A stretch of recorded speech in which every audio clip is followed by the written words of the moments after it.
Assalamualaikum warahmatullahi wabarakatuh. Kabajamtoota fi jaallatamtoota ilmaan Oromoodhaaf bagana gaanjiraattan isiniin jedha.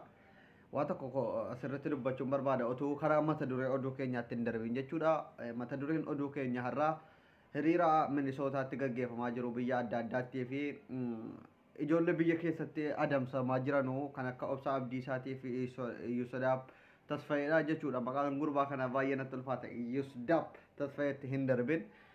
Maaltu irratti godhamaa jira Yusudaaf Tasfayee kana sabboonaa yeroo ammaa kanatti Oromoon nama akkanaa jabeeffachuu qabdu irratti maaltu ta'aa jira jechuudhaan dura komii tokkoon isinirraa qaba deeggartoota kiyyaa fi jaallatamtoota feesbuukiittis warra yuutuubii kiyyaatis maali beektu viidiyoo an isiniif hojjedhu irratti namni baay'ee biraan qaqqabu meemee namni hariinuyyuu nama 11,000 oltu sabskiraayib godhee jira garuu viidiyoon an gadhiisu kun mallattoo alaarmiin goone moo sabskiraayibuma qofa gootanii jirtu akka inni isin qaqqabuuf viidiyoon an hojjedhu akka isin bira ga'u yeroo ilaaltanii kaatan maaliif laayikiin gootu Abduseen Oromoo miti moo an nama intini irraa dhufe Keeniyaa irraa dhufe wayin isinitti fakkaadha wanti isin viidiyoo an gadhiisu laayik gochuu harki isin dhukkubuuf yoo ilaaltanii kaatan maaf laayik gootanii hin baatanu isinitti toluu baateen akka nama sheer godheeti laayik godhe jechuun nama biraatiif dabarse jechuudha egaa yoo dhugumaan Dr. Abdusee kana hamileetti gootanii qabsoon karaa hundaan itti fufuu barbaaddan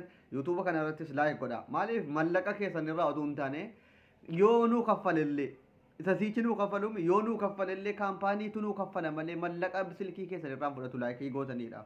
Kanaafuu wal jajjabeessuu irratti Oromoo kiyya xiyyeeffadhaa inaaffaa dhiisaa. Abduseen asirraa yoo ka'eetuma viidiyoo isiniif ergaa dabarsaa ofii isaatiif kaampaanii YouTube irraa fayyadame ofis ilmi Oromoo tokko isiniif fayyadameera jechuudha. Garuu isin laakiin gootanu sheer namaan gootanu cal jettanii ilaaltanii dhiiftanii baatu jechuudha. Kanaafuu har'a wanti dubbachuu barbaadu jechuudha. Oromoon baay'ee galatoomaa isiniin jechuu barbaada. Oromoon Minisootaatti argamtanuu fi warri Jaarmaanis qophii xumurtanii jirtu galatoomaa baay'ee tokko. Maaliif ummata biyya keessaatiif hamilee guddaa ta'a warra qabsoorra jiran warra himala isaanii karaa Finfinneetti godhaa jiranu kanaaf baay'ee galatoomaa irra deddeebi'ee hiriirri bakka hundaan akkanatti muddee bahuu qaba. Iccitiin Abiyyi Ahmad sobaan lola injifadheera jedhee amma 4 kiilootti deebi'e jedhu kun addunyaatti mul'achuu qaba jechuudha akkanatti. Warri Tigraay wajjiniin tokko ta'uudhaan ummata Tigraay wajjin rakkoo hin qabnu nuti. Ummanni nuti wajjiniin rakkoo qabnu hin jiru warra siyaasaati. Jarri amma araaramanii lola jara magaalaa Amaaraa keessaa baasanii deebi'an. Garuu ajjeechaan Oromiyaa keessatti guyyaa guyyaatti namni ukkaanfamuun qeerroon jajjabaan Oromoon qabdu manaa dhaqamee fuudhamee waan barbaade godhamuun ammas itti fufee jira jechuudha. Obsaa Abdiisaa argaa jirtu amma feesbuukii irratti eessa jira? Hin jiru. Yusudaaf Tasfayeedhaa kan dheengadda waa'ee Minilik dubbateedhaaf fuudhanii mana hidhaa kaan har'a kunoo maatiin naqee arguu hin danda'u. Abukaatoon isaadhaa deemanii akka hin dubbisne godhaa jiru. Gurbaan hamma ji'a jahaatti cal jedhee utuu seeratti hin dhiyaatin mana hidhaa ta'a jechuudha. Amma gurbaan kun amma Oromoodhaaf maal jedhama bahuullee hin danda'u gizee tokko qabamtee mana hidhaa gallaa yeroo labsii muddamaa kanatti hanga ji'a jaha labsiin kun dhumutti Yusudaaf Tasfayee mana murtiitti illee dhiyaachuu hin danda'u maaliif yeroo kana wanta riinuu cufaadha biyyaaf jedhamee labsii yeroo muddamaa labsamee jira waan ta'eedhaaf sababa kanaaf warri akka Obsaa Abdiisaa jarri ijoolluma keenyatu afaan Amaariffaatiin seerri haa kabajamu ijoolleen kun akkana ta'aa jiru nuuf qabaa jedhanii itti duulchisanii hidhaa eessisan jechuudha. Ammoo maaltu nurraa eegama kan na gaddisiisu dheengadda gaafa ummanni kan keenya nuti asii sagalee taane ummanni biyya keessaallee hiriira bahuu qaba sagalee dhageessisuu qaba addunyaa fuulduratti akka ummanni biyya keessaa hidhamtoota keenya warra mana hidhaa keessa jiran sagalee ta'uu qaba jennu obsa Finfinnee to'achuudhaaf kiiloomeetira 40 qofittiin nu hafe Finfinnee marsinee jirra kan jedhu dhagaa ture Finfinnee marsinee jirra kiiloomeetira 40 qofittiin nu hafe warra kaaniinis goboo keessaa ummanni bakalaas erga Finfinnee to'ataa jiranii maalajjaadhaaf hiriira baana jedhuun hiriira Finfinnee keessatti bahuudhaaf ummata hidhamtoota kanaaf sagalee dhageessisuu jedhu dhiise jechuudha. Har'a kiiloomeetirri 40 sun illee hafee warri TPLN fi mootummaan araaramanii qallabni nyaanni Tigraay seenuu jalqabe makiinaa 160 oltu Tigraay seenuu jalqabee jira jechuudha. Ragaa guutuu wajjin kun karaan cufame baname Tigraayiif wanti hariin meeshaan barbaachisu hundi seenuu jalqabe. Mootummaaniif TPLF jecha warri Ameerikaadhaa mootummoota gamtoomanii fudhadhaa jedhanii itti duulaa turan fudhatanii jiru jechuudha. Araaramaan ala waa tokko warri wobootis TPLN warri intiniitis finfinnee hin seeninaa jedhanii iyyaa turan jechuudha gaafa duraatiif. Kunoo amma finfinnee seenuun hafe hidhamtoonni keenya hin bahan inshaallah jennee nuti gammachuudhaan warri waboon finfinnee farsee jira biltsiginnaadhaa dhumteetti jedhamee haasa'ame. Hamma araarri kun yoo hidhamtoota siyaasaa baasuu dideedha. Marii biyyoolessaa dhumarratti hidhamtoota siyaasaa hin hirmaachisu yoo ta'e eenyuun hidhamtoota siyaasaa kanaadhaaf sagalee ta'aa jiraadha. Eenyu sagalee ta'a eenyuun yaadataa jira.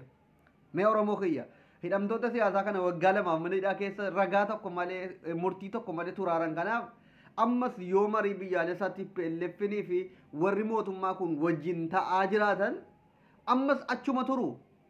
Haala kamiin baafachuu dandeenya sila karaa qawweetti baafannaa waboon finfinnee marsee jira haalaas akkana goona jedhaa ture.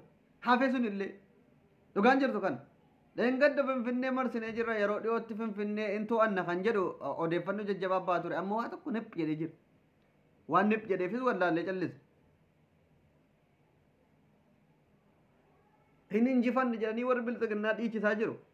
La garuu accitiinsaa hin araaraman.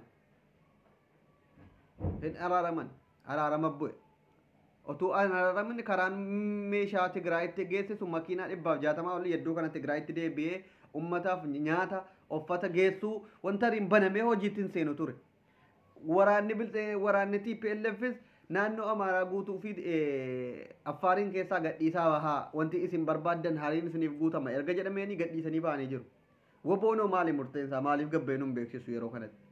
Sila dhaqanii waliin firoomanii walitti madaqan yeroo kanatti yeroo jarri immoo isin gantee dhayxee mootummaa wajjin araaramtu keessanoo maali mee gabbahati waan tokko mootummaa kana sotuun taane ummata keenya kana nu beeksisaati ummanni haala danda'uun hidhamtoota isaatiif sagalee ta'e hayisifatu yeroo kanatti gabbahati ibsa hojjannoo yookiin waan amma murteessitanii jirtan isinis akkuma sana mootummaa wajjin araaramuu kajeeltan immoo maali kan jedhudha gaafiin kan waan isinirraa qabu.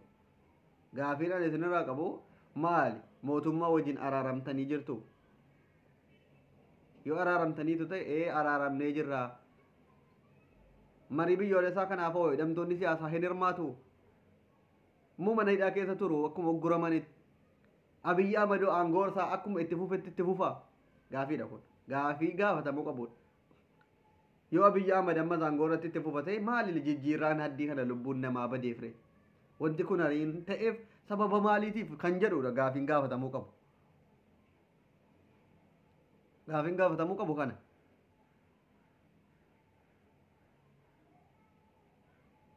Baay'ee tokko nama gaddisiisa dhugaa rabbii dubbachuudhaaf wanti deemaa jiru tokko nu galaan jiru warri dheengadda finfinnee marsinee jedhanis araaramanii waa hundaayyuu wanti godhaniiru kanuma dubbachuun barbaada maaloo warri maatii kiyyan ta'in subscribe kan jettu sana tuqaati laayikii godhaa viidiyoo yeroo dhaggeeffatan nama biraa qaqqabu.